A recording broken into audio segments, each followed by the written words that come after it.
Welcome to the latest episode of Branding the Experience, where we delve into ways organizations can create environments where employees actually want to come to work and customers want to keep coming back. Hi, I'm Ken Bader, your host for Branding the Experience. I'm also the founder of Bader Training and Consulting and the author of the book, The Formula for Business Success equals B plus C plus S.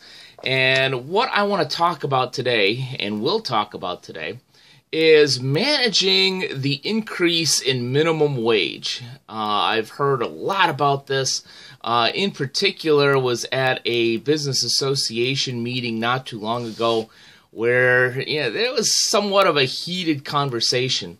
And I also talked about it this week in my podcast, Cool Culture Corner, which talked more about why $15 per hour might be a good thing, especially for employers, which is a subject that a lot of people aren't talking about.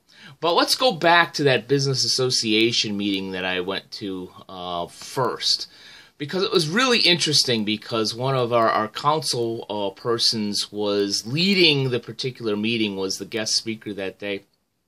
And there were a lot of questions, heated questions about the raise of the minimum wage from restaurant owners, other business owners in the crowd, and talked about, well, that's going to give us $20 hamburgers that we're going to serve and charge for, and some of the other problems. And I certainly am not ignorant to that. Being a business owner myself, I understand overhead, I understand labor cost. I understand that we need to make a margin and need to make profit on the bottom line.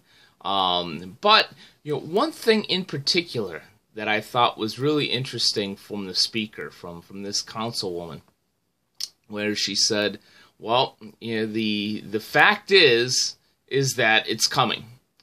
And we need to learn to find a way to make that work.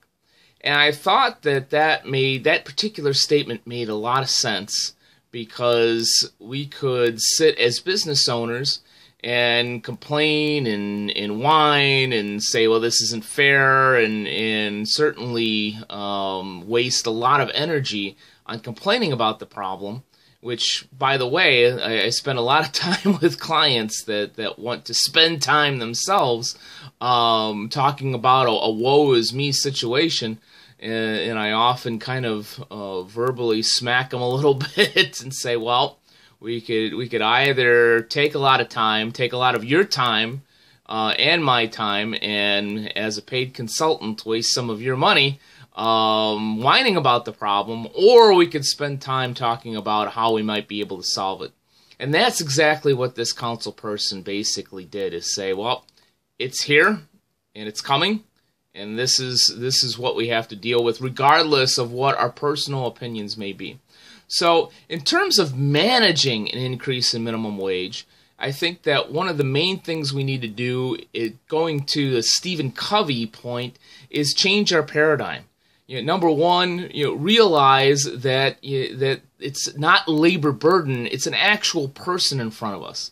And how do we get more out of that resource, regardless of what we're paying them, or whether we're paying her $5 an hour, or him $15 an hour, or even her $1,500 an hour? How do we get the most out of that particular resource? If you had a piece of equipment, if you had a freezer that might be on its last leg, you may want to get that last month out of that freezer by repairing it or doing something so that it still works properly. If you're a carpenter and you have a tool that is older but is still working, you're not going to necessarily buy a new one. You might want to get the most out of that piece of equipment. Well, it's the same thing here. We need to get the most out of our human resources. And that doesn't mean using another Stephen Covey phrase or term, that we're going to kill the golden goose by pushing that person to his or her limits, or past his or her limits, whether it be emotionally or physically. What it does mean, going back to a mantra that I've been saying for a while, is we need to mentor and not manage. Anybody that we're paying more than we did before, we want to mentor and get more out of them. That we actually do need to concentrate on some of the principles that I talk about in this book, and many other great authors talk about in their books, whether it's Leadership Matters by Colin or Covey I mentioned. We need to make sure that we get the most out of those people by treating them, number one, as people, treating them with respect, and two, respecting them enough to give them the training. I know a lot of small businesses have an unfortunate habit of just throwing people on the floor and hoping they figure it out. Well, if you're paying somebody $15 an hour or more, probably not the best way to get the most out of that human resource. And also look to make sure that we're creating systems. And I talk a lot about service standards. That's a great way to keep people in line in a positive way, teaching them what doing business means here. Things like, we will answer the phone within 3 rings. We will greet the customer as he walks through the door. We will get back to any client with any issue within 24 hours.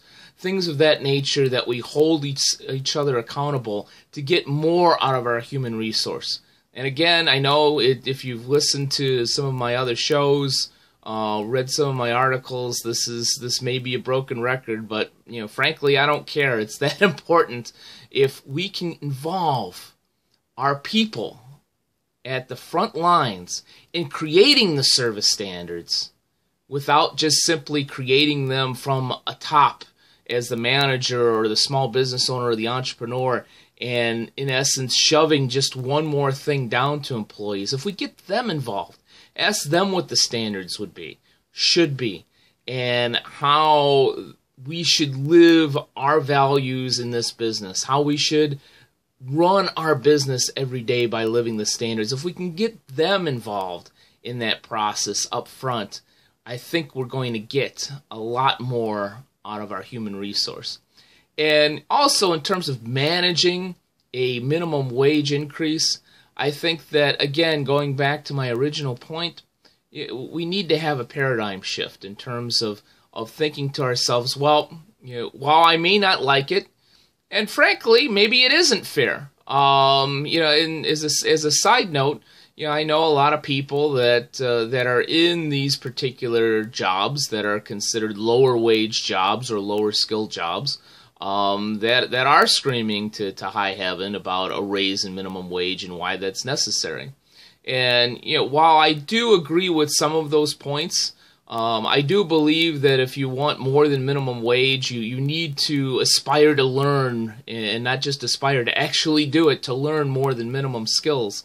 And I do think that the manager, small business owner, needs to help and mentor in that process. So it's a two-sided process here that we're talking about. But blindly asking for minimum wage, you be careful what you wish for. And I'm not just simply talking about increases in products and service prices. I'm talking about the fact that the really wise managers, executives, small business owners are going to ask and demand more out of their employees with a raise in minimum wage. That's what I would do. If I'm paying more, then so be it. Then I expect more out of you. So be careful what you wish for. You may end up in a positive way, actually, being forced to learn more and become more than what you are now with the raise in minimum wage. But that also goes back to what I was saying just a minute or two ago, is changing that paradigm shift and accepting that, well, this may be here and this is here, and regardless of emotionally what I think about how fair it is or how it may affect my business, I need to start thinking about, how can I make this work for me? How can I make this less of a problem and get more out of my human resources? Get them involved. Find out and say, well, this is what it is. And this is, maybe even show them, this is what my costs are now. So how are we going to react to this? How are we going to be proactive to this? Maybe it's creating another service that's higher end where you could charge higher prices and be able to pay for the increase in minimum wage. Maybe it's even getting rid of that one crooked, poor link in the chain that everybody's been dragging around. Frankly, everybody on the team knows who it is and knows that may be a way to save money. Not the best solution, but maybe one if we get the team involved. And maybe it's just simply finding a way to divvy hours in a different way. But the point is, and if we take nothing else from my 10-minute plus diatribe here on making sure that we get the most out of our human resource, is that getting the team involved, getting everybody involved, allows us to work on the problem and get to a better solution than where we were. And frankly, what I see now, which is a lot of divisiveness and a you versus me mentality, which isn't going to work in business, isn't going to work in any organization, and frankly, probably isn't going to work in society either. Thank you for spending some time with me today. Here's hoping that your experience is well branded. I'm Ken Bader, and you have a great day. Take care.